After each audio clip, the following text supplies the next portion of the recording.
नमस्ते दोस्तों, स्वागत है आपका शास्त्री स्पीक्स में।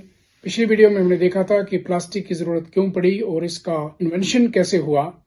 दोस्तों, वर्ल्ड वॉर सेकेंड में बड़े पैमाने पर मिलिट्री यूज के लिए प्लास्टिक का इस्तेमाल किया गया।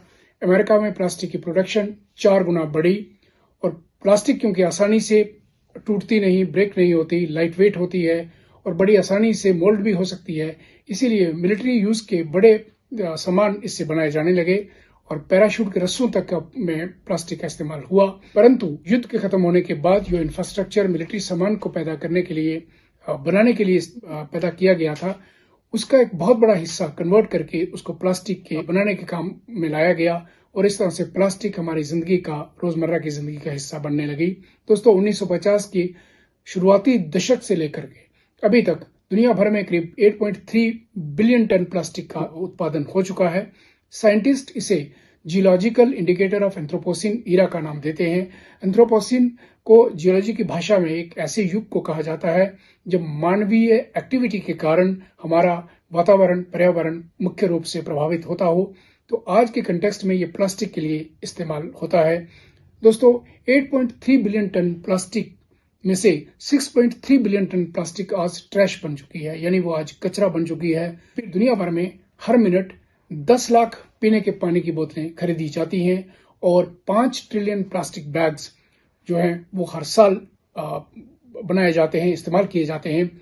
30 करोड़ टन प्लास्टिक कचरे के रूप में कन्वर्ट होती है, जो कि पूरी मानव जाति के भार के बराबर है।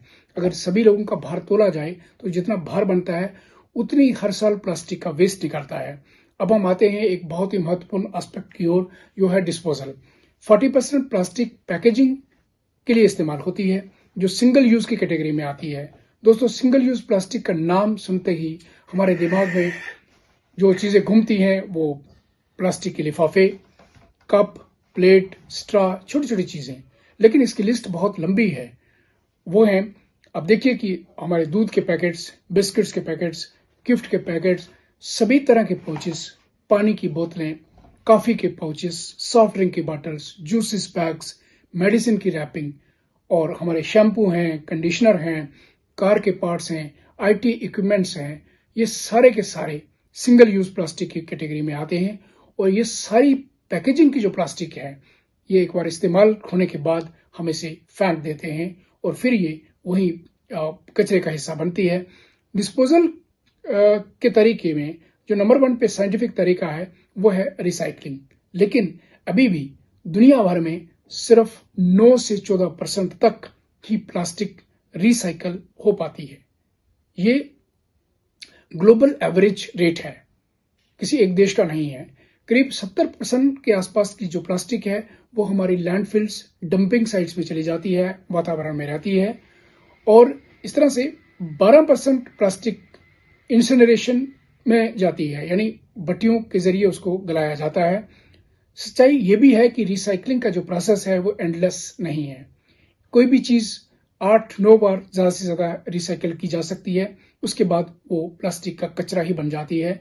अमेरिका में की गई एक स्टडी कहती है कि इस प्लेनेट पर हर आदमी एक हफ्ते में हमारे आधार कार्ड के साइज की जितनी प्लास्टिक खाता है। ये स्टडी अमेरिका में की गई है। यहाँ प्लास्टिक की क्वालिटी भी अच्छी होगी। बाकी मैंने कोशिश की लेकिन स्पेसिफिक स्टडीज के ऊपर नहीं मिल पाई। प्लास्टिक की उम्र कुछ सालों से लेकर के हजारों साल तक है।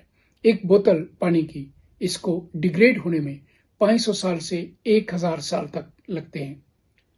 प्लास्टिक के जो दूसरे अल्टरनेटिव हैं इसके डिस्पोजल के, जैसे सीमेंट के अंदर इसका उपयोग होना, जैसे रोड कंस्ट्रक्शन के अंदर इसका इस्तेमाल होना, वो बहुत साइंटिफिक तरीके हैं। लेकिन अभी तक इनका इस्तेमाल एक इम्प्रेसिव परसेंटेज के तौर पर नहीं हो सका है। हर साल 14 मिलियन टन प्लास्टिक हमारे दरिया और दूसरे प्राणी के स्रोत उनको बहा करके समुद्र में ले जाते हैं, जिससे समुद्री जीव इसको निगल लेते हैं और एक बड़े पैमाने पर जीवों की मौत होती है। समुद्र के अंदर जिस जीव ने सब प्लास्टिक को निगला है और निगलता है वो है कछुआ, और धरती के ऊपर सबसे ज्यादा प्लास्टिक जिस जानवर के पेट में है वो है गाय। लेकिन प्लास्टिक और दूसरे सॉलिड वेस्ट का डिस्पोजल की जो भी मेथड हैं वो मेनली म्युनिसिपल लिमिट्स के अंदर सीमित हैं। रूरल एरियाज के अंदर आज भी सिंगल यूज प्लास्टिक जो घर में इस्तेमाल होती है उसे या तो घर में लोग जला देते हैं या फिर किसी नदी, नाले, तालाब या कुएं या खाली प्लाट, और सबसे जो आसानी से मिलने वाली जगह है वो है रोड का किनारा, वहां फेंक दी जाती है और फिर उसको आग के हवाले कर दिया जाता है। प्लास्टिक की राख, इसका धुआं हमारे हवा, पानी और मिट्टी में मिल जाता है, फिर प्लांट्स के जरिए और मीट के जरिए ये हमारी फूड चेन का हिस्सा बन जाता है। दोस्तों, मेरा मकसद बड़े बड़े आंकड़े दे करके खौफ पैदा करना नहीं है, बल्कि एक सच्चाई को, एक अवेयरनेस को सामने लाना है। एक सच्चाई ये भी है कि पर्यावरण का मुद्दा दुनिया में शायद ही कहीं इलेक्शन का मुद्दा बनता है।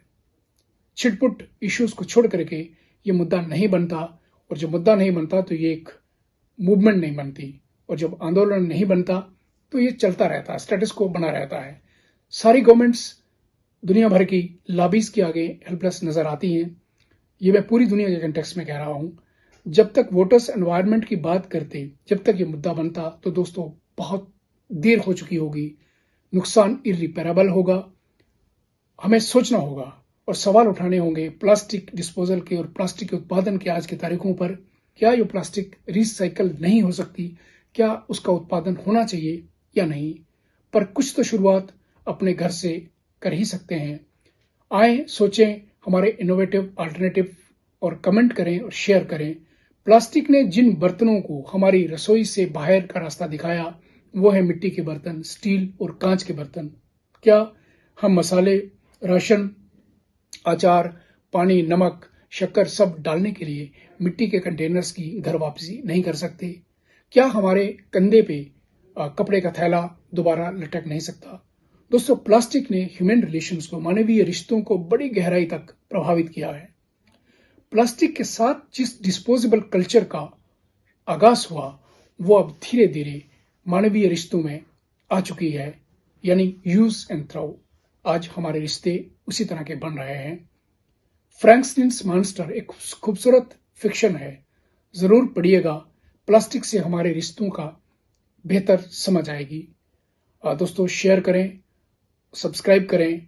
अगली वीडियो के साथ जल्दी मिलते हैं, और अगली वीडियो में बात होगी कि प्लास्टिक का हमारे जीवन पर क्या असर है। Thank you.